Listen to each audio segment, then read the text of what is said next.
So I wanted to make a recording of an incident where I was talking with a customer about life insurance. He was looking for burial insurance, and one of the questions he asked me is, "Are there guaranteed plans if you're sick?" And I explained to him, "Yeah, there is. There's some of the companies that, if you're at a certain age, they'll guarantee you coverage."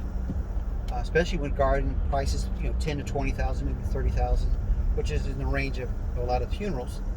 And at first, he was kind of happy. So we sat down, and I was going to explain to him how this worked before I got into the health question, because I asked him, you know, what kind of, you know, health problems that you have that would make you ask this. And he says, "Well, I have liver problem."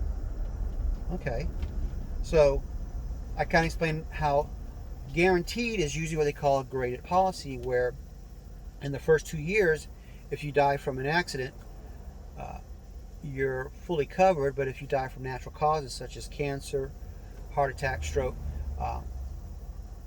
you get the premiums you paid in returned to your beneficiary. In other words, it doesn't pay out the full policy. And when I explained that, he kind of got a little depressed, and I asked him why.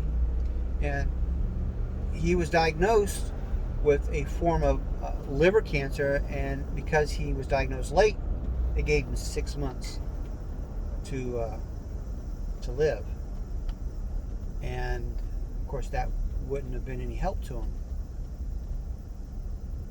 And he started asking, what can he do? And his wife was next to me, and he said, "Doesn't the government give us some money?" And I said, "Yes, they do. I know you hear that. So they give you $265. And he's like, "Well, that won't cover anything, because we just came from a funeral home," and I won't mention the name, where they gave him a rock bottom price for cremation, $1437, and that did not count the death certificate, the transporting of the body, and the holding of the body. Nor did it cover if you wanted to do a memorial or an urn. It was just basically the cremation. And the concern he had was they didn't even have that, much less his wife would have to get a second job to cover the rent, because his money covered, like most people, he covered half of that. And he was hoping to give her some money so that at least she could cover that and move and find another place, which you need a down payment for that and electric. And I put him on my prayers, and I really feel bad, because I've done this so long enough where you meet people like that, and you're never comfortable, or it always still makes you feel sad. I mean, you really feel bad when people are given diagnoses like this. But you're always reminded when you're out here and you're talking to people, and I do Medicare too, so I work 15 years in the senior community, that they never think about death in that way. Whereas as men, for example, we die, hey, so what? But all this stuff afterwards is not for us. A funeral is for them. It's for our loved ones. The funeral is for them being able, number one, to pay for it, but they want to be able to have a memorial if they want to see the body one last time, say goodbye, dealing with mourning. It's part of the healing process. And then, not only that, if you're like most people who are living paycheck to paycheck, that loss of that income is devastating to those who are alive. I know some people, we like to say, hey, I'd love to leave money to my kids, to my wife, and some form of legacy. But in reality, when you're working 2 jobs just to be able to pay the bills, there's not a lot of income in our savings to do that and to cover that. And that's when we actually need burial and final expense insurance more than any time. And we need it now while you're kind of healthy, while you're younger, while you don't have any health conditions. And if you do have health conditions, you need to start working with someone who can find companies that will cover you, so that way you can at least get it at an affordable rate. And no, maybe you can't leave $50,000 or $100,000, but at least you can leave your burial's taken care of, maybe 4 or 5 months worth of rent so they have to move. Who knows? At least you left them something.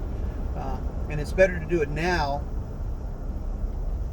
than never, or being diagnosed in a situation like this where there's not enough time for you to put money into a policy that will pay.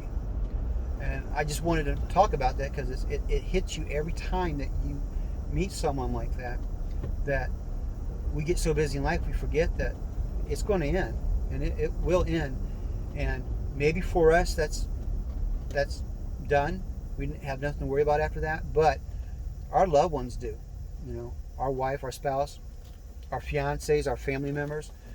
And no matter how much we hate talking about death or dealing with death, it's going to happen. And if you've never dealt with going to a funeral home and talking after your loved one's dead and trying to make decisions and how you're going to come up with the money, you don't want that. I've done that. People I know have done that. My family, I've had to do that with my dad. You're already upset that you lost a loved one. Now you're more stressed because you have to figure out, how do I come up with this money to give them a decent burial, and to have something, maybe some cards, print up some flowers, an urn, a nice urn. So, it's not a nice thing, but you need to take care of it while you're young. I talk to people in their 20s, 30s, and they're going to live forever. I was one of them. Then you talk to people who are really, 70 and 80, and you can find something affordable, but it's not going to give them what they want. So this talk is just, if anybody's watching this, just think about it. You're going to die, and you need to make sure that you have enough money and you have a policy to at least cover the burial, if not more, for the ones that you love, because they're the ones that are going to need it more than you.